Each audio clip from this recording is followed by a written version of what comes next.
after Jesus was baptized, right? Immediately after, voice from heaven, for this is my son who I love, whom I'm well pleased. And as a person who, like, again, once struggled with the things that I help women and teen girls with now, that affirmation came before Jesus did anything. It Mm, came before he healed anybody. It came before he did what he was called to do.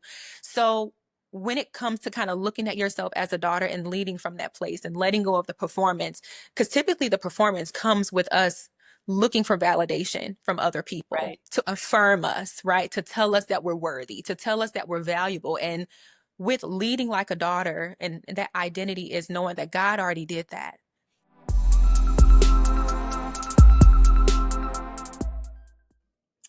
Hello and welcome back to the Raven Nole Show. I'm your host, Raven C. Nole.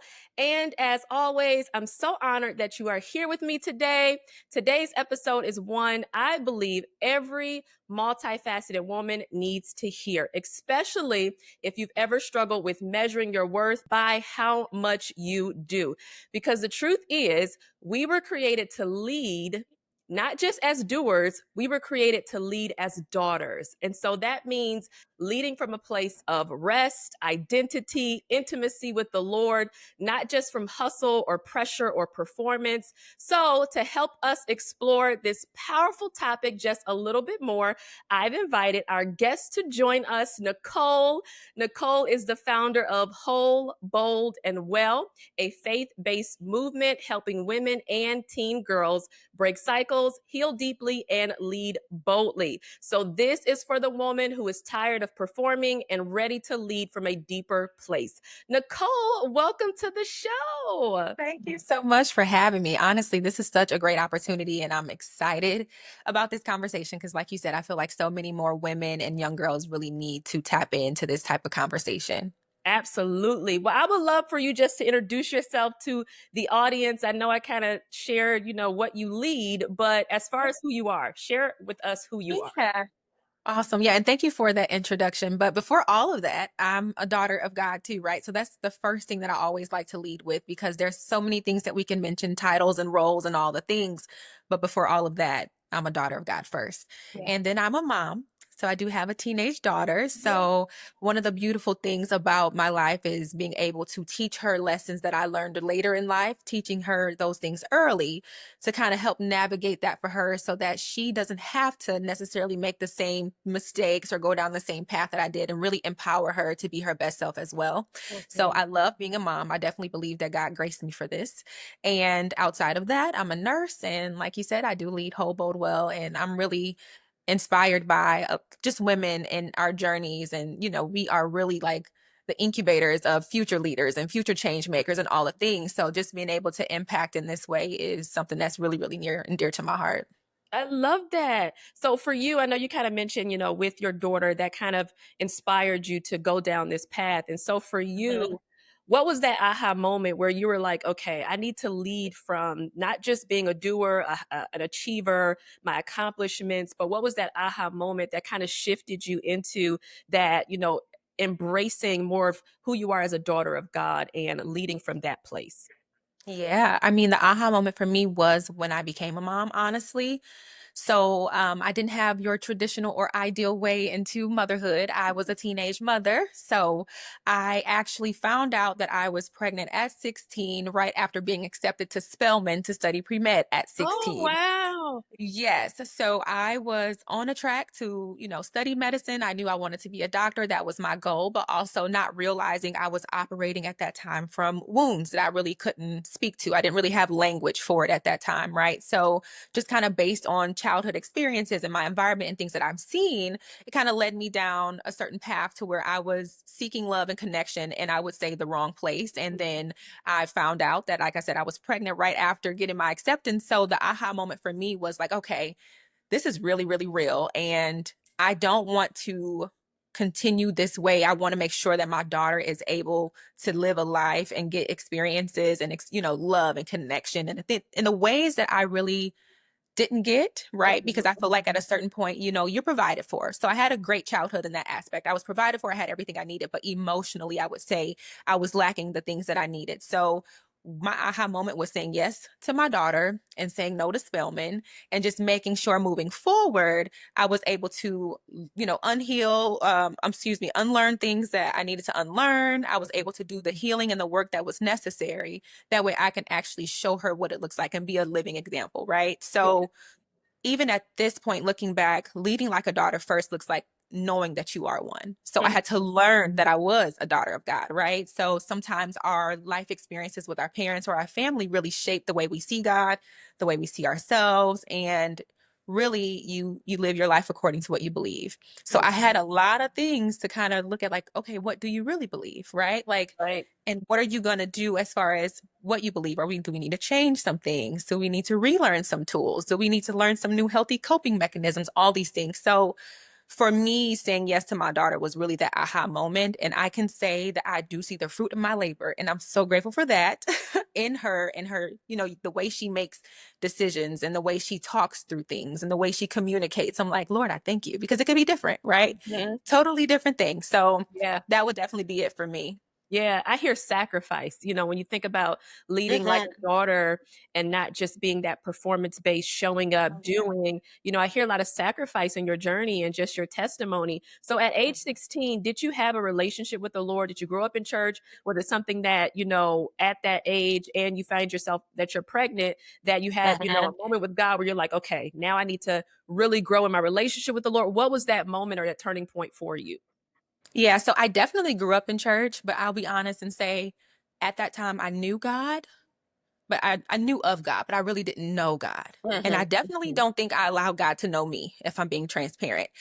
Just having shame for some of the decisions that I made, right? Like having to learn to forgive myself for some of the decisions that I made, or, having to forgive others and all of those things. So um, at that time, I believed in God, but it was definitely, I would say, a distance, just because I moved. He didn't, right? He's always with us. Mhm. And I think later on down the line is when I really had a moment where I knew God was real for me. And it was really like in private. Honestly, it was one of those moments, and it came years later, right? So I had a lot of life experience, a lot of life lived. I made poor choices. I've done things where I felt really, really far from God. But it was always like in those really, really low moments, if I'm being transparent, I would call on him. And Mhm. then he would remind me that he's with me. So I did have a moment, I want to say 2014, and I was like 21 years old. I'm a single mom. I'm working crazy hours, just trying to make it. And I was just like, this is really hard. Like, Lord, you're going to have to really show me that you're with me, because I'm not sure I'm going to be able to do this thing. I'm not sure I'm equipped for this thing. The weight of this is heavier than I can bear, right? And it was in those moments with God in private that he pulled me out of some of the lowest places. And slowly but surely, I was able to build my own relationship with God. And now I always tell people who sometimes see, like, man, she really loved the Lord. I really love the Lord. I love God, right? But it's because I was actually really, really needy. I really needed God at a certain point in my life. I mean, all the time, but at a certain point in my life, I was so low, and I really, really needed him. And that's really what keeps me anchored so close to him. Mhm. That's really what empowers me to have a relationship with him now and teach my daughter about it and raise her up, right? And really, honestly, the way that sometimes we grow up in church and learn of God through other people's lenses really shapes what you believe as well. So that's one of the things that I had to unlearn and really learn who he was for myself, open my own Bible, read my own word, digest it as well. So Mhm. that's really important, getting to know the Lord for yourself. Yeah, I love that you say that because I think even when it comes to shame, right? And just your journey and your testimony and just having to deal with, all the things that come with that. The enemy likes to play on your mind and tell you all these different Mhm. things. If you are someone who deals with a lot of shame, it's easy to shift into that performance mode, right? I need to Oh, prove, yeah. right, that I do love the Lord. I need to prove that, I am doing something different. I am living this way, or, I am chasing after God. I need to prove these things.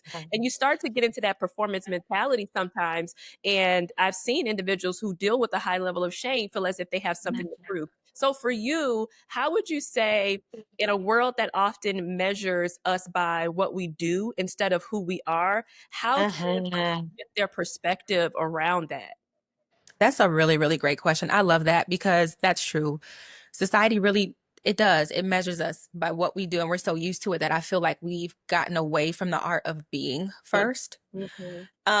And I say first because I like the saying two things can be true at once, right? So the art of being doesn't mean that there's an absence of doing. What it means is that you know who and whose you are while walking in the promises of God, right? So there we've all been called to do works, right, on this side of heaven. And I do believe that.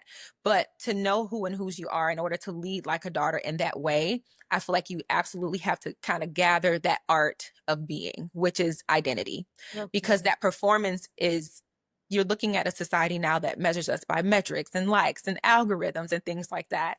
And you even see the impact, even personally sometimes, or even on, I have a teenage daughter. So just kind of seeing some of the things that they value, like, oh, likes and things like that. Yeah. So, yeah. So in a world that really measures us, you have to, for me, I believe that we have to be anchored in Christ, right? And even our definitions of success, Mhm. what that looks like biblically, because worldly success is not the way that God sees success, right? Yeah. The world says hustle culture. The world says, you sleep when you die, all of these crazy things because you just got to be on all the time, right? Mhm. But when God calls you into a season of rest, what does that look like? If God says, okay, he's in control, do you believe that? Are you taking your hand off the wheel? Are you letting him lead, right? So Yeah. I think there is a really beautiful tension that we have to hold with being and doing that allows us to actually lead like a daughter, that actually allows us to kind of put away that performance based mindset and be able to kind of lead from a place of identity and not performance. Mhm. And I think one of the things is really important, I often think about is after Jesus was baptized, right? Immediately after, voice from heaven, for this is my son who I love, whom I'm well pleased. And as a person who, like, again, once struggled with the things that I help women and teen girls with now, that affirmation came before Jesus did anything. It Mm. came before he healed anybody. It came before he did what he was called to do. So when it comes to kind of looking at yourself as a daughter and leading from that place and letting go of the performance, because typically the performance comes with us looking for validation from other people Right. to affirm us, right? To tell us that we're worthy, to tell us that we're valuable. And with leading like a daughter, and that identity is knowing that God already did that. God already affirmed me. He's already pleased with me, right? So I don't have to now try to please man. I can make sure that I'm pleasing God and staying aligned with what it is that he has for me.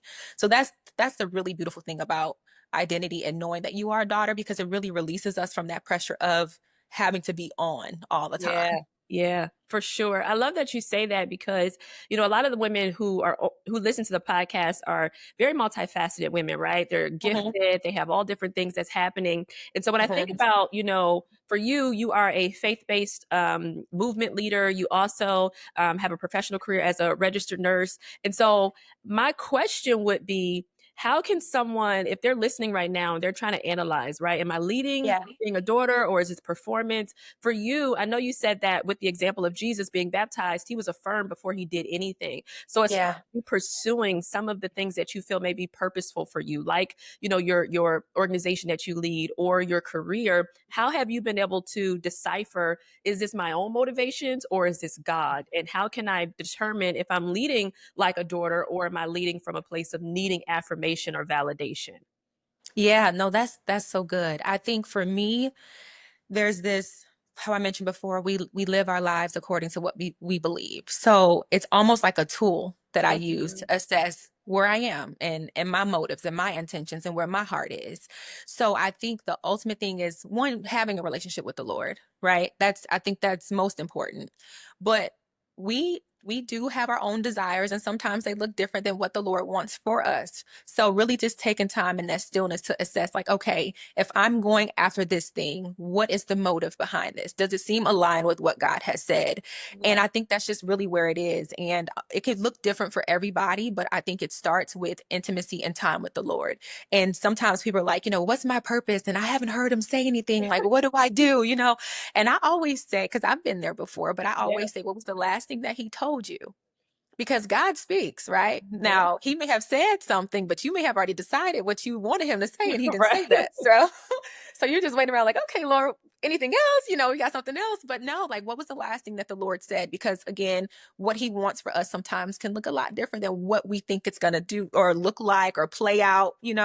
So it starts with intimacy with the Lord, and Mhm. ultimately just being surrendered. I think a surrendered heart is really the thing, because Yeah. I've done a lot of things, right? Yes, I'm a nurse now, but before nursing, I worked in like nuclear plants and I used to Okay. do like customer service. I used to do makeup for years. Like I've done a lot of things, but I can be honest with you and say I did a lot of those things shrinking from the vision that God gave me, because he gave me a word a long time ago. Mhm. And in full transparency, I was not obedient because I was like, oh my gosh, this seems way bigger than me. Like, how can I do this thing? Like, Moses, you're gonna free them. But my speech, right? Gideon, I'm the least, but God still chooses who Listen. he uses, right? So you don't get to tell God and how he chooses to use you or which gift. And honestly, I think something that they should want to hear is usually it's the thing that you actually don't want to use, right? God will use the thing that you're probably trying to shy away from in full transparency. So you're waiting on him to tell you something else, like, Lord, please use anything else. Please use anything.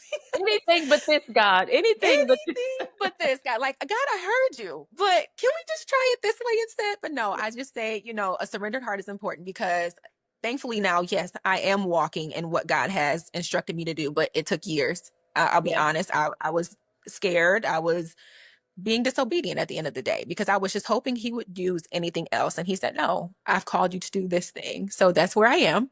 And I think they need to know that sometimes it looks a lot different than what you think. And you have to be surrendered and allow and trust God that he's going to do what he said he's going to do.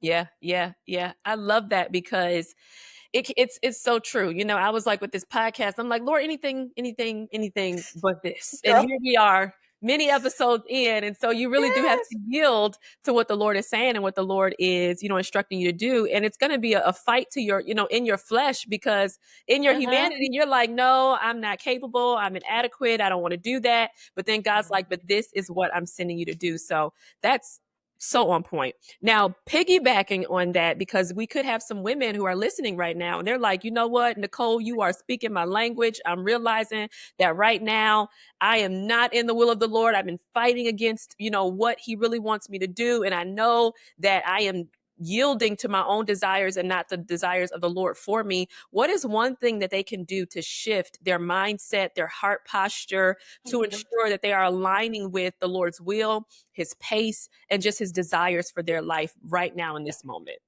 Yeah, I do believe surrender is the key, right? A Mhm. surrendered heart is key. Having the awareness, because we often fall short, right? But God is a God of grace. Yeah. So understanding like, okay, Lord, I repent. I realize that I've been trying to do my own thing and I keep hitting this wall and then asking you to come save me. But God is not just Savior, He's also Lord. So, God, I give you permission to also be Lord over my life. And I trust that what you choose to use in my life, I'll be surrendered to that thing, trusting that you will use this for your glory. And again, He works all things together for our good too. So, I think that's really the biggest thing. And I keep coming back to, you live your life according to what you believe. That really keeps me aligned with the pace and, that God has for me. Because again, if I'm trying to get ahead of him, then I'm like, hold on, wait a minute. Because again, do I believe God is in control or is my hand on the wheel and I'm trying to steer this thing? Right. That's one Mhm. thing. So, or again, with hustle culture, you know, even Jesus rested. Yeah. Why do I feel like I can't? Why do I feel like if I don't do it, it's not going to happen? Or, if I don't do it, it's not going to get done. Or, oh, I'll sleep later. If God is in control and he is sovereign, Mhm. he's calling you to rest. You rest and trust that he's already working things out. And I always tell a lot of people, the will of God is already established. There's nothing I can do more or less of that's going to change the will of God or what he's already predestined for my life. So the biggest thing is making sure that I'm surrendered because he's going to do what he's going to do. And trying to follow behind culture and this ever moving carrot of trends and all these things, you will be burnt out. You will be exhausted, all of the things. And then you'll be like, Lord, well, what's going on? But he's like, I told you to rest. Right. So We wonder why we're so exhausted, right? And I think the biggest thing is just making sure that that surrendered heart means that sometimes God is calling us to do things in excellence and executing and going, right? Sometimes it's time for us to move forward. But there Mhm. are also times where He tells us to be still. Are you able to be still and rest without guilt, trusting that God is still working even when you're not?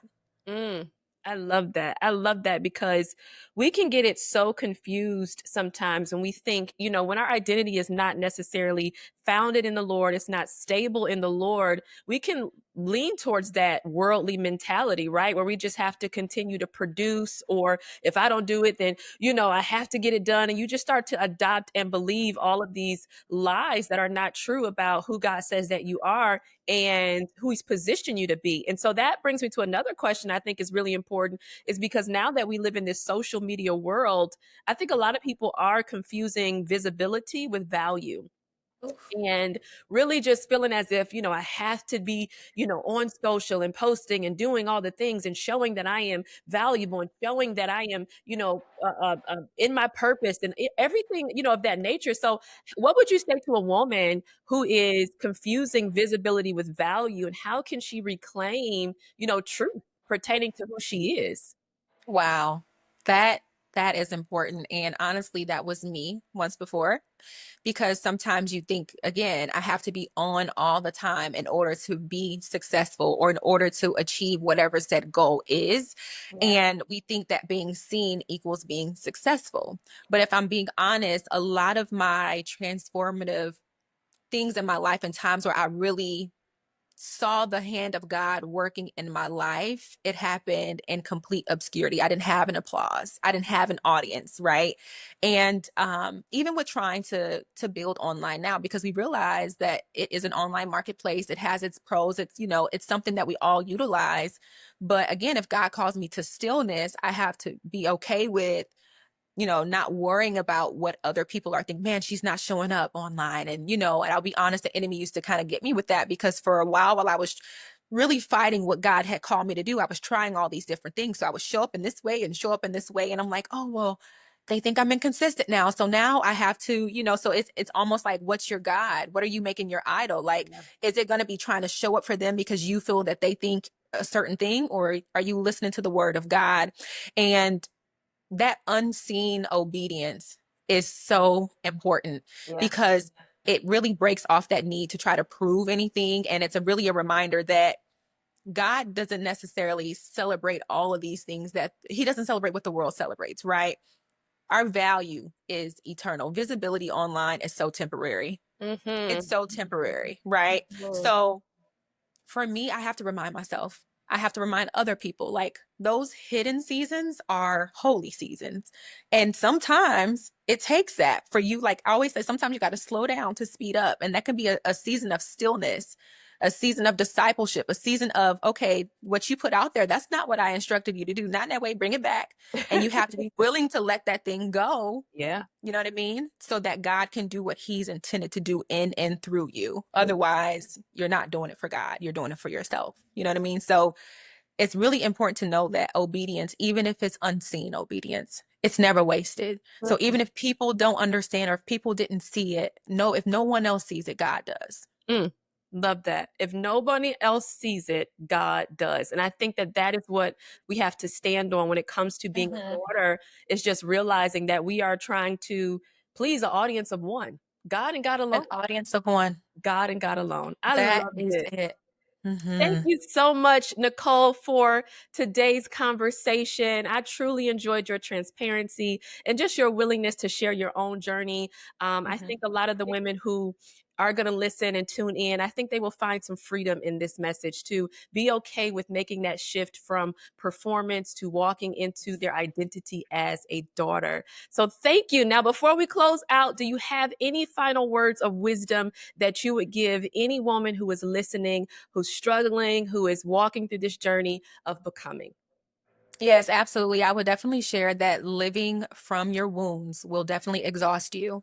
Mm, But when you live from wholeness, you will be empowered, and you are not who the world or hustle culture tries to tell you that you are, or what it tried to make you.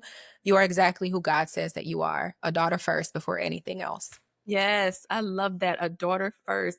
Now, do you have anything that you want to share with the ladies who are tuning in? And also let them know where they can find you at, Nicole. Yes, absolutely. So you can find me on all socials at it's just Nicole.c and oraholboldwell.com, where you can learn more information about my mentorship programs. And I do have a 7-day devotional that was created for daughters alike, women, young girls, people who are really just trying to understand who they are, to break free from survival mode and really thrive in life in all areas. And it is available right now. And I'll make sure that there is a discount code for your audience as well who are tuning in to us today. Awesome. Well, thank you again, Nicole, for being with us today. I truly enjoyed Absolutely. our conversation. To everyone listening, if this episode stirred something within you, let us know. Make sure to leave a review, like this video, and drop a comment as well. I love hearing what resonated with you the most. And if you are looking for a space to connect with like minded women who are also growing in God, you can join our free Bible study, The Prophetic Circle, by clicking the link in the show notes. Until next time, keep thriving and making an impact.